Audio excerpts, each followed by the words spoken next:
Hey everybody, welcome back to the channel. In this video, we're going to talk about the two things that cause wobble and what you can do to fix it. This is an issue that's near and dear to my heart because I've always had swing path issues, and I finally, through enough research, watching enough videos, reading enough online, as well as doing a little bit of experimentation, I think I finally got a handle on this issue of off-axis torque, essentially, which is wobble, where the disc comes out of the hand and it's flying like this, and it makes it less stable. So the two things that you have to deal with when you're dealing with a disc, when you're throwing a disc, is number one, you have to make sure that it's roughly on the same plane throughout the swing. It's not so important during the backswing, but by the time you're actually committing to the forward swing or the swing itself, the disc must essentially remain on the same plane throughout the entire swing. So I consider this a swing plane issue. Editor Nick here in the booth, and I want to show you my form from a different perspective. I'll have my typical side and rear views here on screen, but I'm going to show you this in slow motion as well. But first, here's the best throw of the day. I spent about 20 minutes throwing, working up to full speed, and this one is one of two full power sets of 6 throws each using fairway drivers. So I threw about 12 times, high speed, and this is my best throw out of that set.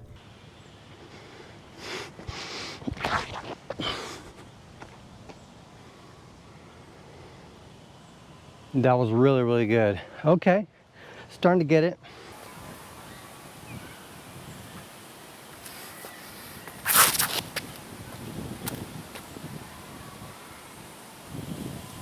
Okay, now I've switched to Premiere Pro, and I'm sorry I don't have a better tool here to show you, but I think this will do. If you know of a better tool that I should use for Windows 10 or 11, please let me know, and I'll work towards getting it and using it in the future. Anyhow, here's that same throw, but it's going to be in slow motion from both vantage points at half speed. Let's watch. Okay, in the side view, you'll see my elbow dip right here. This is where my elbow dips. The disc nose, you'll notice here, is now pointing upwards. Now here is the closest frame that I can show you where my disc is in the power pocket. There's actually one frame just beyond this where this might also be the case. It's debatable, but I think in between these two frames is when my disc is in the power pocket. And then a couple frames later, I release the disc. Now the timing isn't perfect here, and quite frankly nothing is perfect about this form, but what you're going to see is a little bit of wobble on that disc as it comes out of my hands. But I'm going to rewind here real quick, and I want to show you that power pocket frame one more time, or the closest I can get to it. Notice here that my shoulders here are pointing upwards. The right throwing shoulder, the lead shoulder, is pointing upwards. That's bad. See this elbow? It's pointing downwards, and you see that this arm here is at a different angle than here. Okay, here's a closer look of what it looks like. You can see the two lines here. But this situation here is exactly what I'm talking about when I'm talking about this disc is off the plane. The disc is pointing upwards here, and then as you advance, the nose is pointing upwards, and that's essentially what creates the situation of wobble. The disc flies past the power pocket through the point of release, and it changes angles in that time. Because my elbow dips here, that brings the nose up after the power pocket. Some people have said it looks like my wrist is turned, but I'm not actually turning the wrist. In actuality, the wrist is completely in line with the forearm. However, this is the upside of the swoop, so the disc is pointing up due to the forearm angle. I want people to realize, just as there's something called off-axis torque, there's off-plane movement. That's exactly one of the issues here created by improper swing technique. Now here's a rear view. I'm going to show you the moment in time that the disc in my backswing goes off plane. And the instant the disc releases, you can see wobble immediately.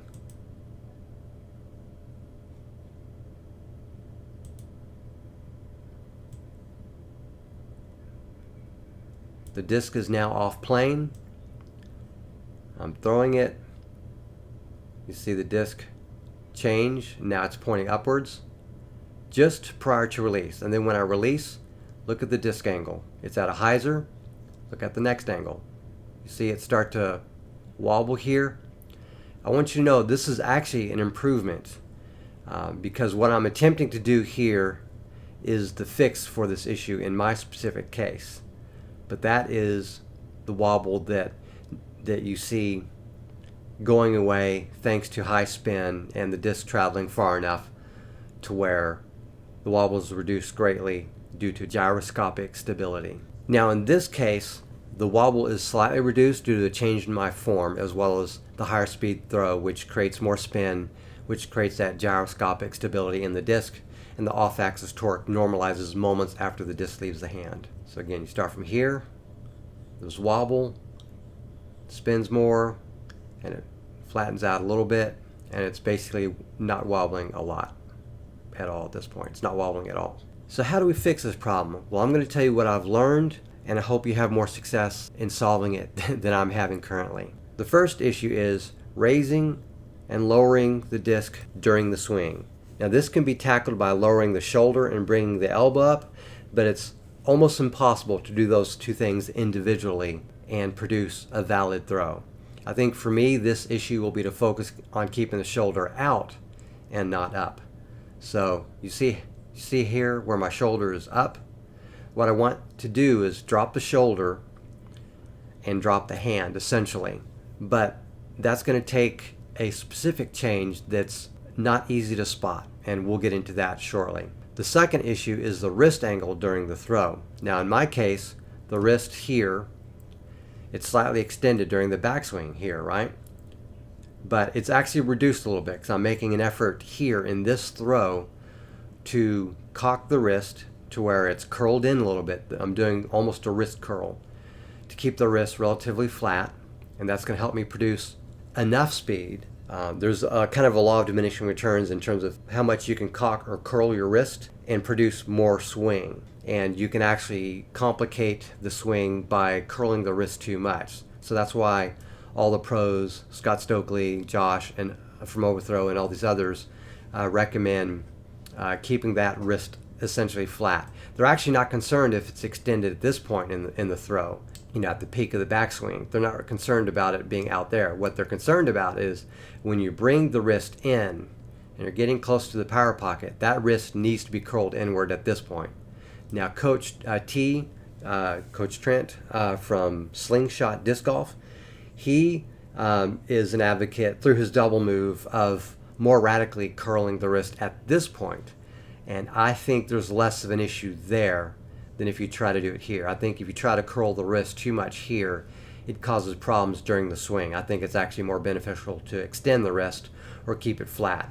But by the time you bring it in here to the power pocket, that wrist needs to be at a minimum flat like this, or perhaps ideally curled in the way Coach T does it.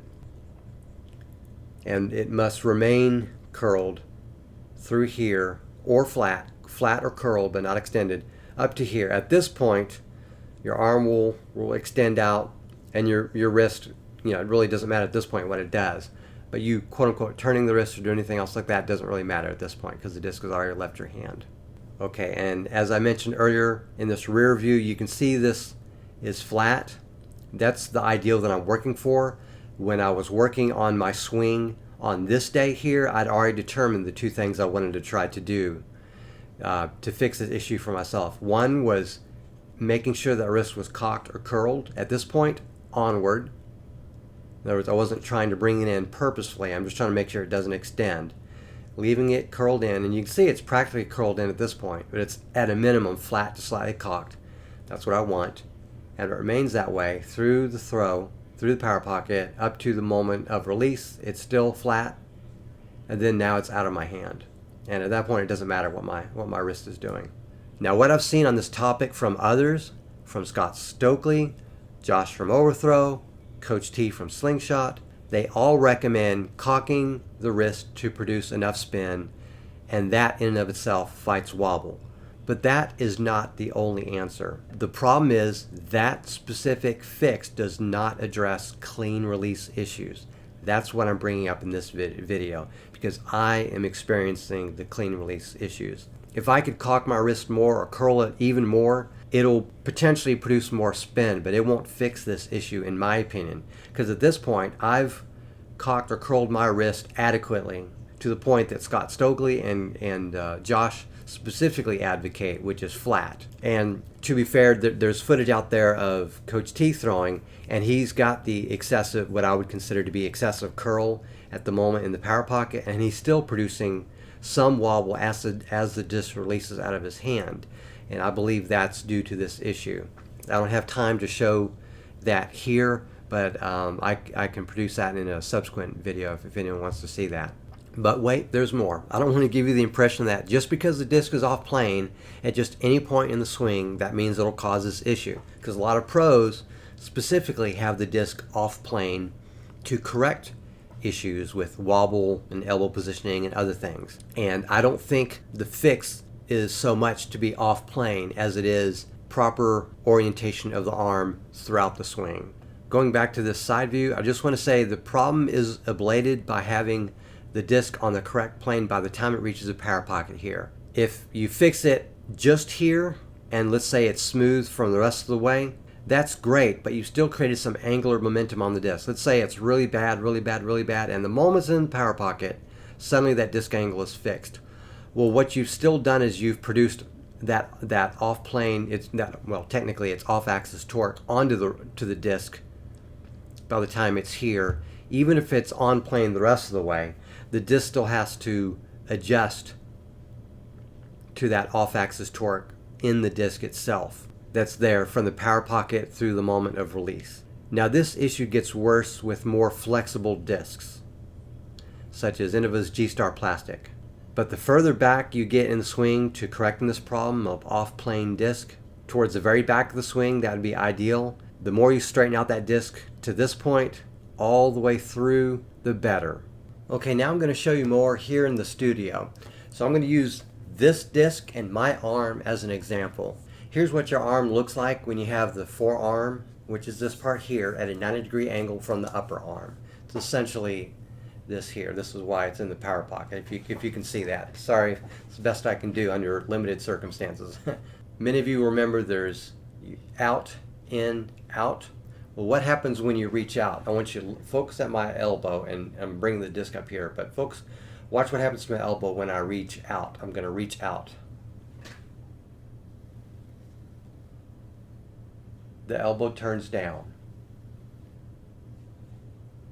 In, out.